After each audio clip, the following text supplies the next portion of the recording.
Flow Unleashed. Do you often feel like there are not enough hours in the day to get everything done? Do the multitude of commitments and varied tasks each day often get the better of you?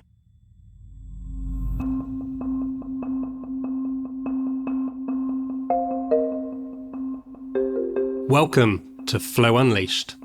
I'm Dr. Cameron Norsworthy, scientist and high-performance coach to multiple world champions. In this show, we unpack key insights on specific topics so that you are kept up to date with the latest science and practice of human performance.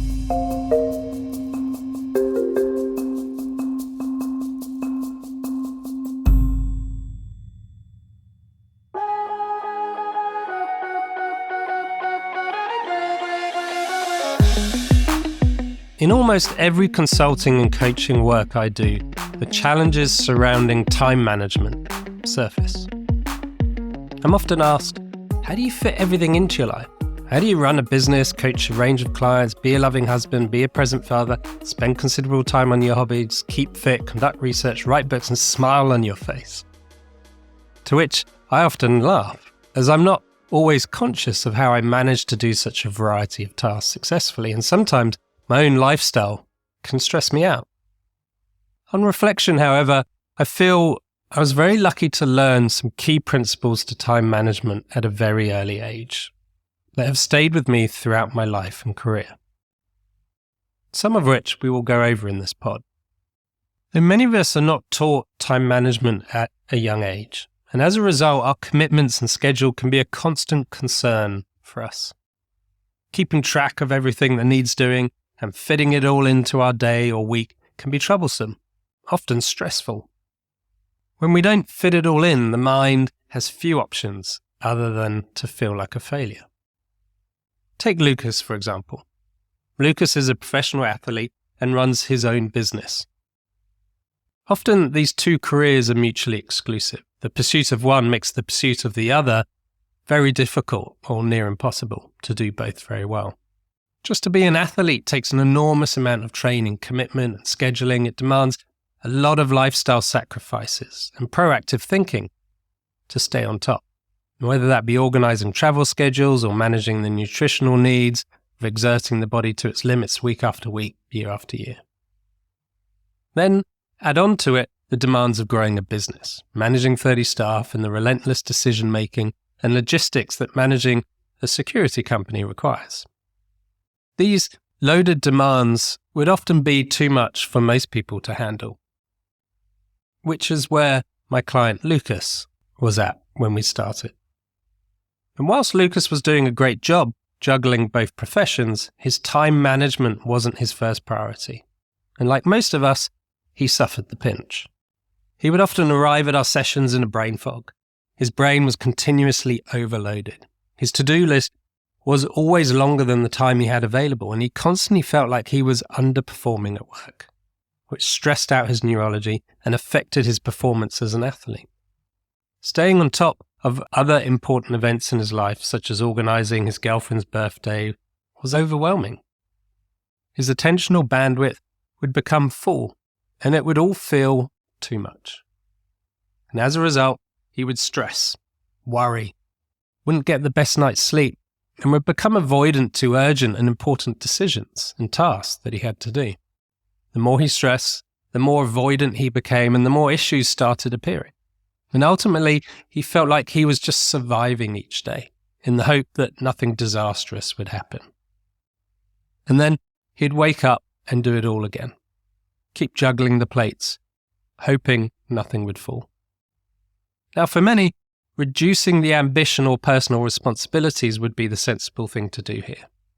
Finding flow is almost impossible whilst being overloaded and feeling overwhelmed, though his business income funded his sport. And without it, he would not be able to afford the costs of being a professional martial artist, which was his main priority. Without running his own business and being in charge of his own schedule, he wouldn't be able to get the time off he needed to compete and train 20 plus hours a week. So instead, we looked at how he could improve his self-management. Specifically, we dialed in on how he managed his time. what were his priorities, and how much of his time was stressing over future events, distracting him from accomplishing his present moment tasks. How could he delegate much of the work he needed to do? I'm glad to say that by simply revolutionizing how he managed his time, he was able to continue managing his business and compete as a professional athlete. At times, he had to prioritize one over the other. But by using the concepts and skills laid out in this pod, he was able to achieve and enjoy his dreams. Today's guest, David Allen, has spent decades researching and practicing productivity and is considered one of the world's most renowned experts on time management. Time magazine heralded his book as the defining self-help business book of its time. Welcome to the show, David. Thanks for the invitation. Glad to be here. How did you get into time management? Well, I had lots of different jobs up into my 30s, didn't know what I wanted to do when I grew up, and then decided I like to just go in and help people do what they're doing, and they call those consultants. So I started my own little consulting practice. Got very hungry for some good models to use, that if it wasn't clear how I could help a consulting client, that I could pull a model out of my back pocket and, walk through it and would improve their condition sort of no matter what or no matter who. So I was hungry for those kind of models. And I'd also gotten very, very attracted to a clear head with my martial arts practices and meditation practices, spiritual practices and so forth, and discovered that as my life got more complex, it was pretty easy to screw up the clear space. So I was hunting for techniques for myself to keep myself clear and sort of surfing on top of the game. Turned around that once I discovered some of these techniques, and I had some good mentors that taught me various pieces of this, turned around and used the same thing with my clients, and it produced the same results. More clarity, more focus, more space to focus on the meaningful stuff. So I thought that was pretty cool. Then one day, the head of human resources at a big corporation saw what I was doing, and he said, wow, our whole company needs that. More stability, more focus, more accountability, all that good stuff. He said, could you design something like a seminar around what you've been doing that we could reach a lot of people? So I worked and developed a 2.5-day personal productivity seminar that we did a pilot program for 1,000 of their executives and managers, and it worked, and it hit a nerve. So I found myself thrust into the corporate training world. And so this is 1983, 84. So for the next 20 plus years, I spent thousands of hours. My consulting turned into, for the most part, a lot of coaching one-on-one with the executives or senior people in the organizations, as well as lots of people going through the training that I designed. Then after about 20 years, I discovered it took me that long to figure out what I'd figured out, and that nobody else had done it, and that it was bulletproof, and it absolutely produced all those results if anybody applied the methodology. And that's when I decided to write the book, Getting Things Done. The first edition was published in 2001. And since then, this stuff has become somewhat global and has spread around the world. So there's a very short version of a very long story, Ken. How would you explain the main concept in your book? I didn't really make it up so much as I recognize what it is that we do that gives us a sense of stability and control in any kind of situation.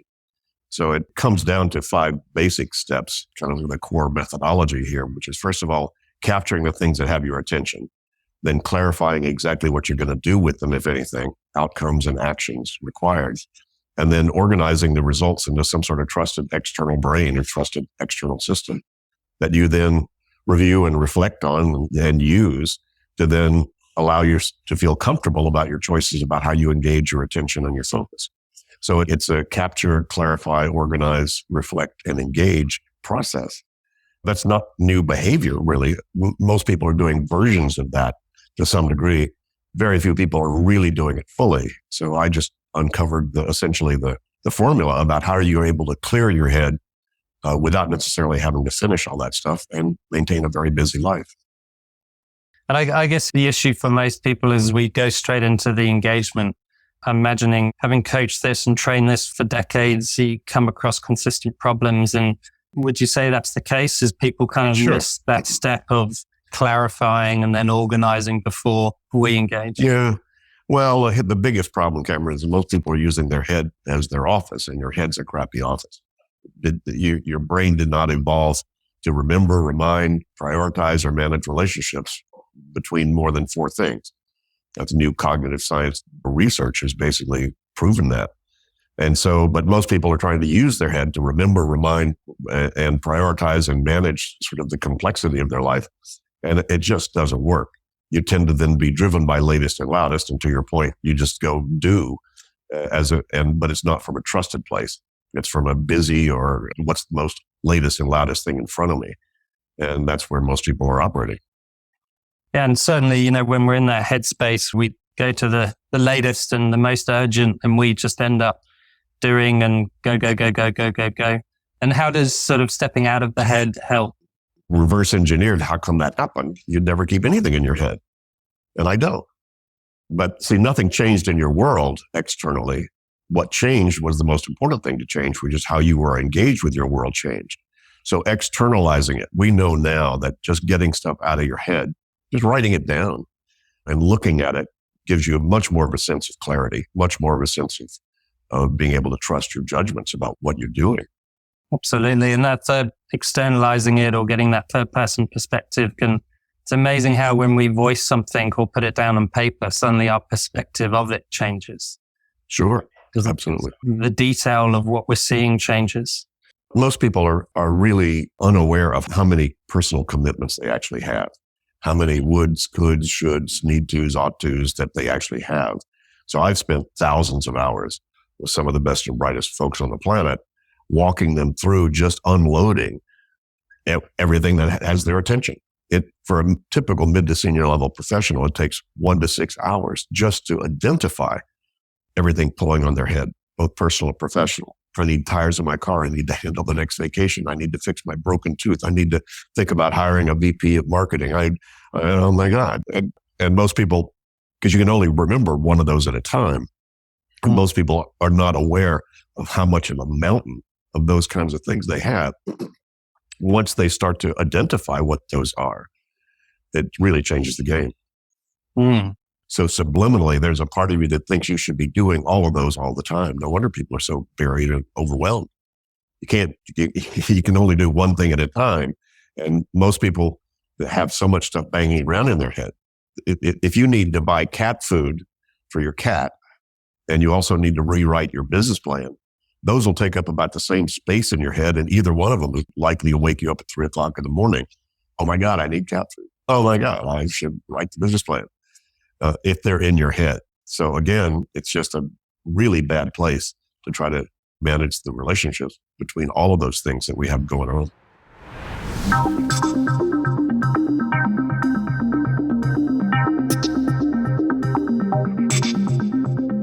Ineffective time management causes continual conflict in our life, distracting us, adding stress and dissatisfaction to life, making finding flow near impossible.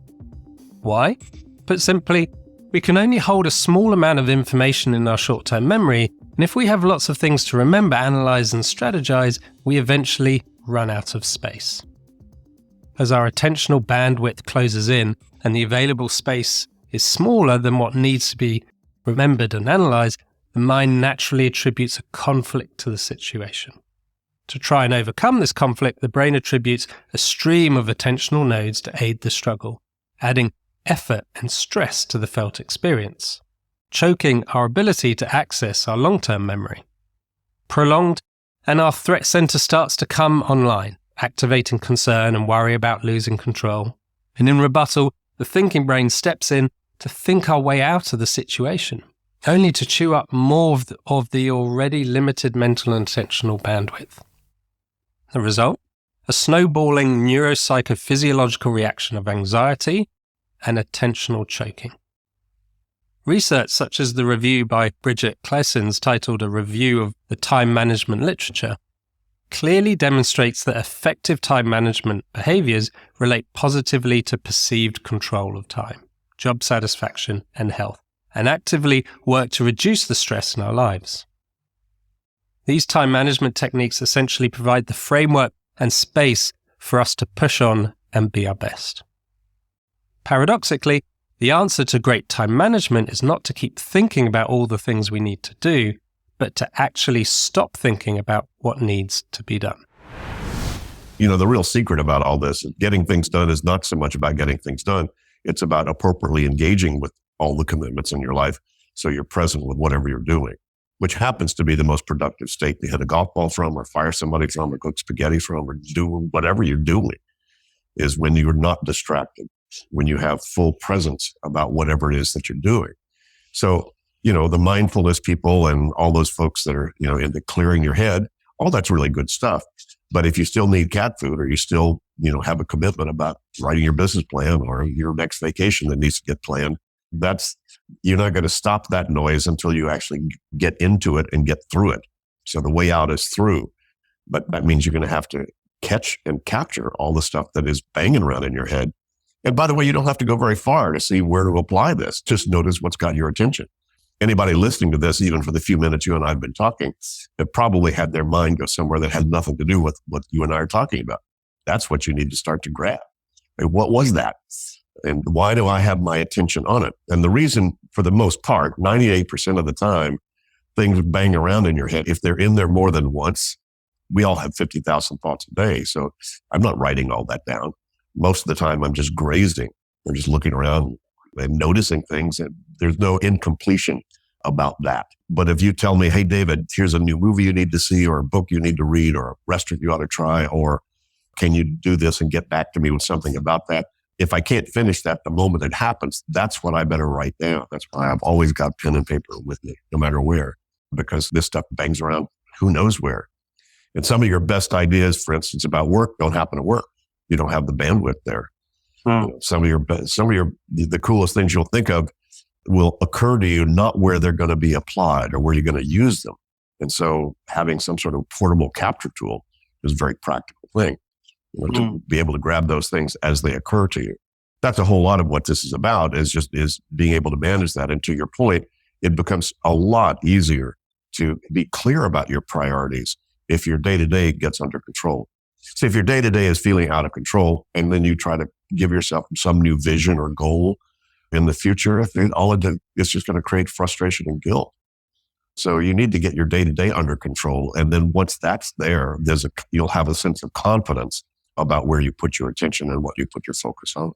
Yeah, it's amazing how when we take some space and have some clarity and are able to do what you're saying, how focused we can become. Just hearing you talk, I'm reminded of my best work is normally done in an aeroplane, where I'm sitting and I feel very distant from all the stuff that's normally grabbing my attention and pushing and pulling my awareness. And I'm able to have a free perspective on a particular topic, whether it's I'm on my laptop or I've got a pen and paper out and I'm brainstorming, and I'm able to get into the zone, find flow and stay there for long periods of time because I'm not distracted by all the usual distractions. Interesting little sidebar on that, though. A good friend of mine, Mark Tichelaar, here in the Netherlands, just finished writing a book about focus on, focus off, and has done a good bit of research in the flow state, about the flow state. And for some people, for instance, an airplane, why sometimes it's easy to get in the flow is it actually forces you to concentrate because there is external stimulus. So sometimes either listening to music or being somewhere like in your favorite coffee shop or whatever, where there's still activity going on, it actually forces your brain to concentrate. For me, listening to classical music, Vivaldi or somebody like that, makes it easy for me to do the kind of thinking I need to do to sort of catch up and get my life sort of in order.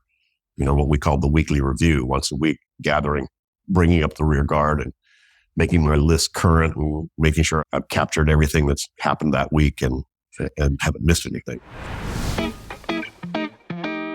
Thanks for listening. If you're enjoying this episode, please hit the subscribe or follow button. Every subscription helps me to spend more time making this show even more valuable for you.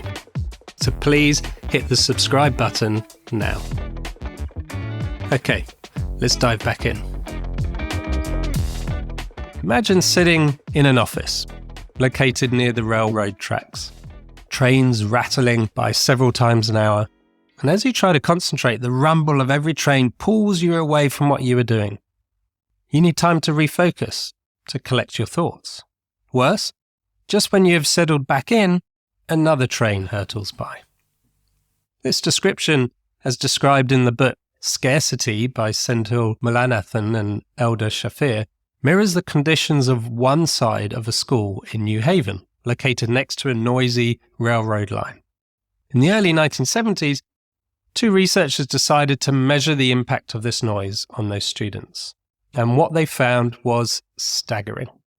The study revealed a striking difference between the two sides of the school. Sixth graders on the train side were a full year behind their counterparts on the quieter side. Prompted by the study, the city installed noise padding.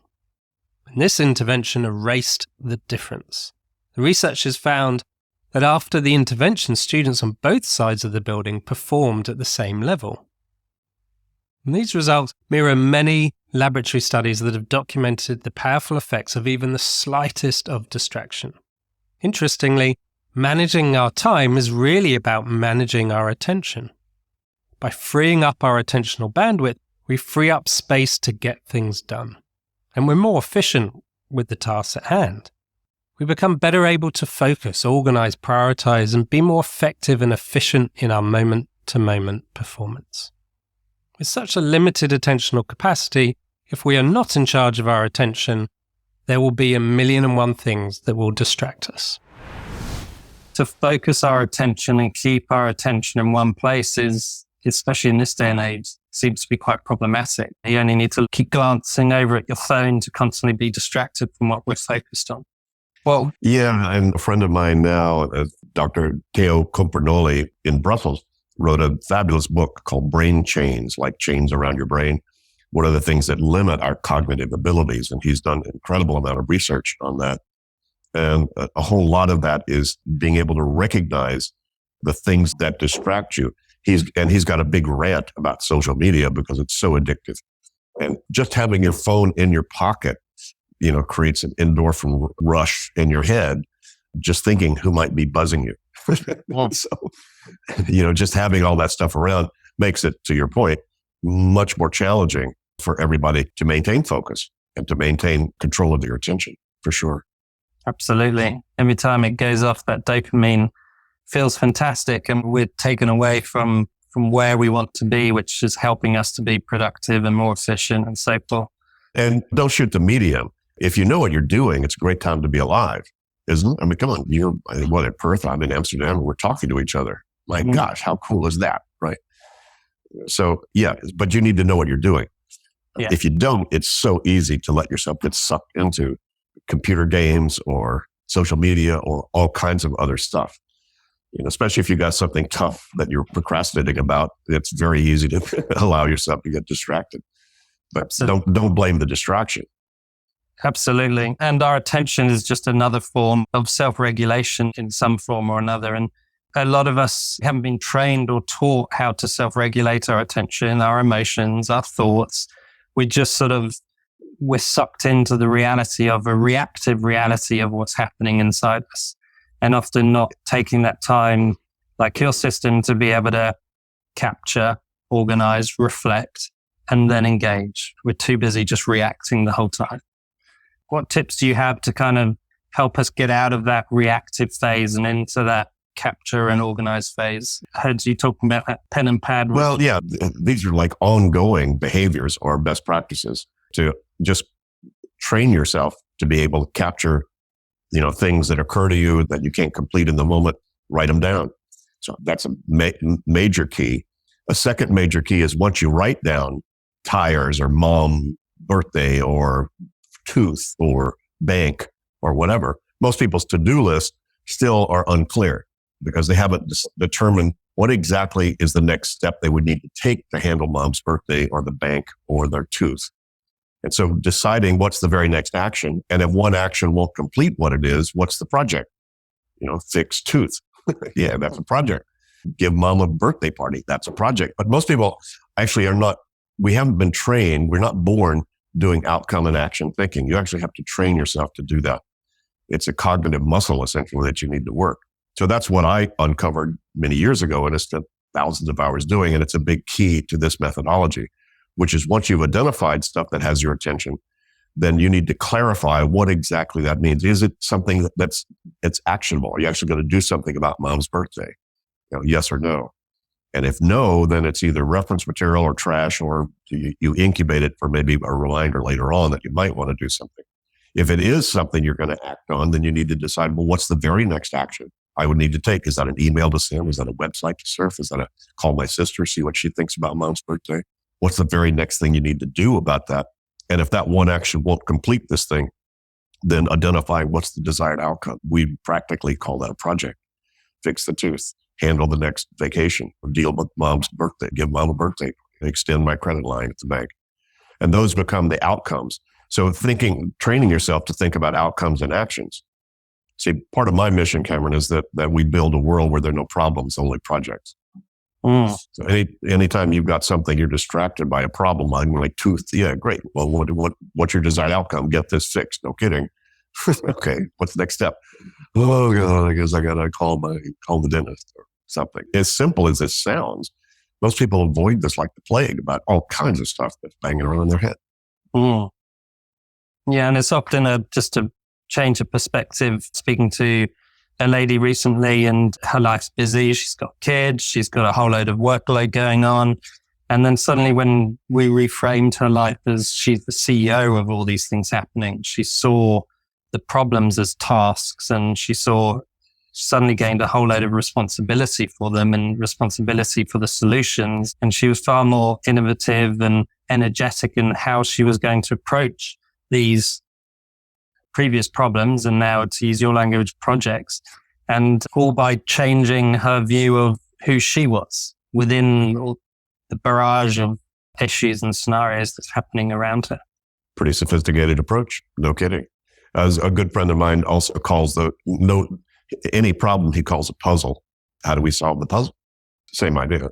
Yeah, absolutely. And there's a lot of listeners and viewers will be nodding their heads and listening to this and probably singing up the same song sheet, and will have some kind of method for recording stuff. And personally, I use Google Keep. I've always got a paper or two on my desk that I'm scribbling down on, and I try and make sure that they're flushed out every day, and I'm not come to the desk with 5 notes with scribbles all over it. And how do you suggest, what's a good way to kind of record and organize and reflect?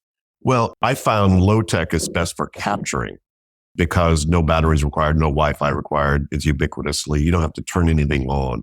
You don't have to click anything. So that's why I've got pen and paper with me. I carry a little note taker wallet that's got a tiny little pen in it wherever I am, because it's got my credit cards and driver's license, et cetera, in there.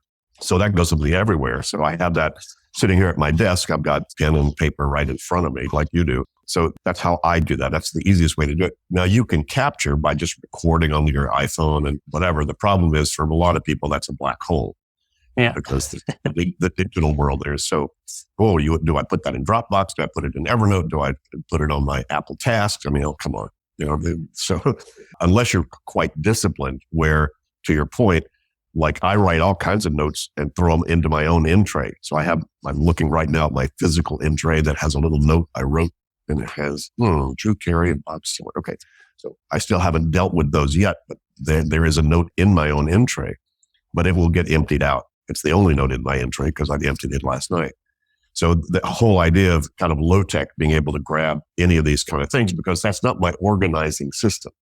I organize the results of thinking about what that note is and what I might need to do about it if I can't finish it at the moment. Now, any action that you could take that takes less than 2 minutes, that's part of my methodology is the 2-minute rule. Any action, once you determine what the action is, if you can actually finish it in 2 minutes or less, it'd take you longer to actually organize it and look at it later on than it would be to finish it right then. And that eases a lot of people. I've had many executives tell me just learning that little trick, was worth the price of admission. Just that one, the 2-minute rule. But you have to determine what the next action is before you can apply that.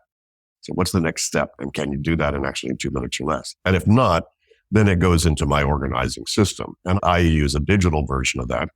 There's no perfect system out there. For 20 plus years, I used a paper planner, which is a great tool for list management. Basically, you just need something that manages lists. You need a list of the errands you need to run, a list of things to talk to your life partner about, a list of things, websites to surf, whatever. And most people have, by the way, between 30 and 100 projects and over 150 next actions on all the moving parts of their life right now. So if you're trying to manage that in your head, good luck. So you just need some sort of a good list manager where you can customize that based upon how complex your life is and what the volume is. And I find another thing really helpful when I wake up every morning. I always take 5 minutes to sit and reflect, imagine my higher level visions, my higher level goals, etc. And then apply or visualize what I imagine to be the perfect day in terms of feeling good, productivity, ticking up off my list. How am I going to do it? What's it actually going to look like? So I've kind of already mapped out the day ahead of me, and I've kind of recalibrated, if you like, or resynchronized all my notes and everything that's going on specifically for this day. So I don't keep getting distracted by what needs to be done tomorrow or what I need to do next week or whatever. I've taken charge of what's happening today and how I'm going to do it, with leaving room for opportunity and spontaneity, etc. Do you go through a similar process yourself like that, or recommend anything similar? Yeah, absolutely. The night before, I always look at my calendar for the next day to see what the hard landscape is. What are the commitments I've got that I've contracted with other people or myself to make sure I'd handle on that day, just so I can sleep as long as I can sleep. I love to sleep. So I'm not a motivational speaker. I sleep as long as I can. I love taking naps. I used to think I was just lazy, but now with cognitive science research, we know that's actually optimizing my cognitive ability is being able to let my brain rest and then recalibrate stuff unconsciously. So I do that. I do that usually the night before. And then once a week, I engage in what we call the weekly review, which is 1 to 2 hours where I really lift up and manage the forest instead of just hugging the trees. To your point, same kind of thing. It's like, let me just lift up, look around. What am I missing? See, most of us don't have time to think. We need to have already thought. So to your point, in the morning, you've already thought. So then once your day starts and the madness of the day and the craziness of the day and the speed of the day starts to get on you, you don't have time to do those kind of thinking during the day. You need to have already done it, to your point. A number of people I know who have implemented my methodology the night before look through all of their lists, all of their stuff that they've got, and they just take a little index card and just pencil in the 2 or 3 or 4 things they're going to get done the next day if they have time to do them at all.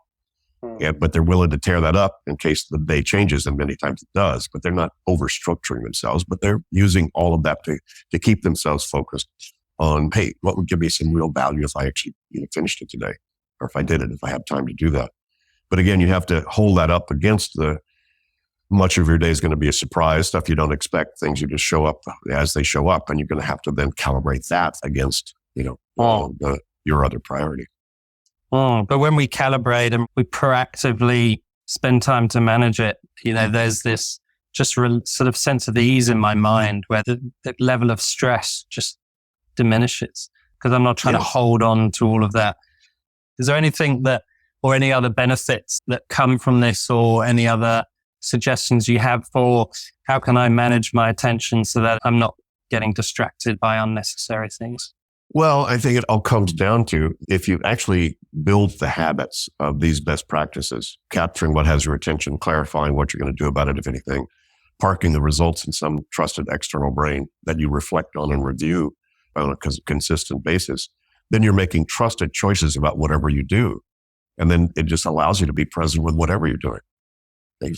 Look, you and I are talking right now. I'm sure you have a lot of things you could be thinking about, as I do too, except this.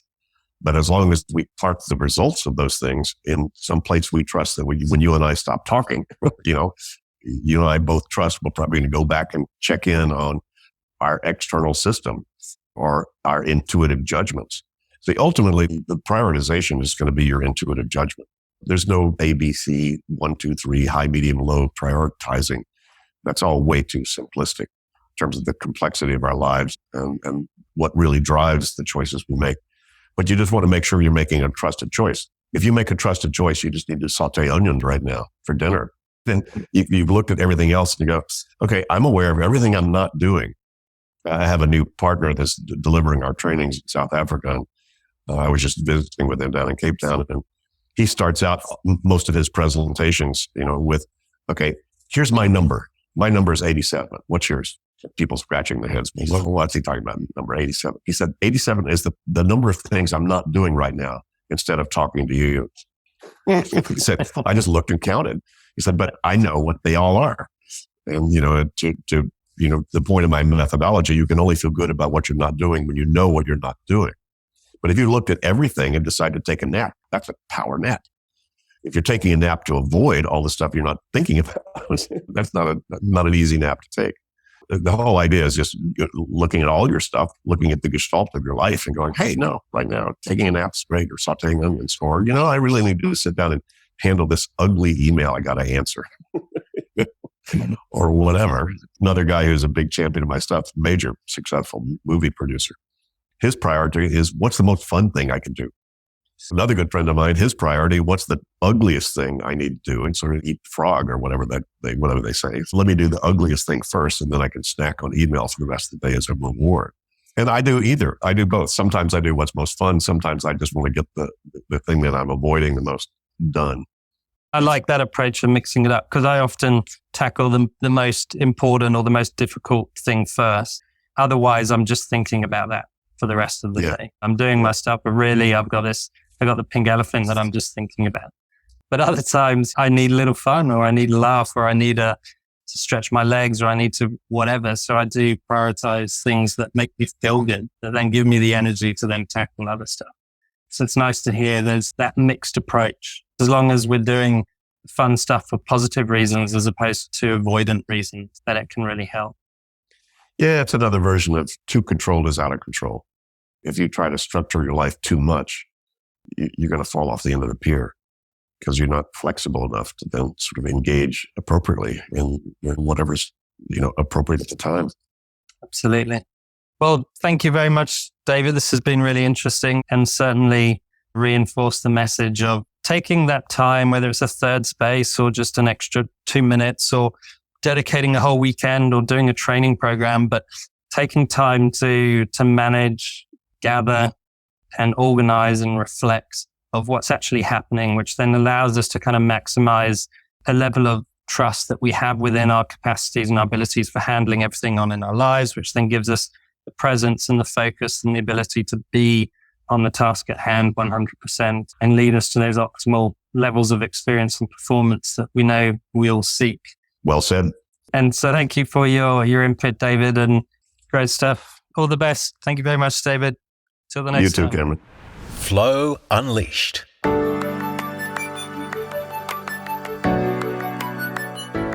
Time management skills, even just reflecting on our tasks and available time, can help you reduce stress and prioritize your time. Effective time management clarifies your goals and prioritizes your most important tasks. It creates clarity and space in our mind, allowing us to better trust our intuitive decision-making of what to do next. David's system of externalizing what we are doing and putting tasks into future time slots on our calendar has helped thousands to stress less and focus for longer periods of time. By having a better management of our time, we become less distracted by involuntary preoccupations of an unmet need or an ever-increasing to-do list. As distractions arise, we can free up our attentional bandwidth by converting such recurring demands into one-time future actions on an externalized system, and trust that if we follow that externalized system, everything will get done. We no longer need to worry about when it will get done, because it has been allocated to a time in our future. Efficiently and effectively using your time doesn't just increase productivity and make the to-do list shorter, it can help increase your confidence, unlock new opportunities, and help you reach for bigger and more meaningful goals. If you would like to find out more about David Allen and his methodologies for time management and getting things done, please see the show notes.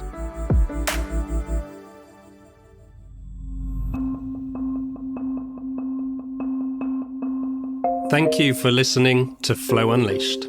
If you enjoyed listening, please subscribe to get notified when our next episode drops. The more people that subscribe, the better I can make the show for you. Equally, please leave a review. Your review will go a long way to helping others find this pod. Until the next time, thank you for listening to Flow Unleashed.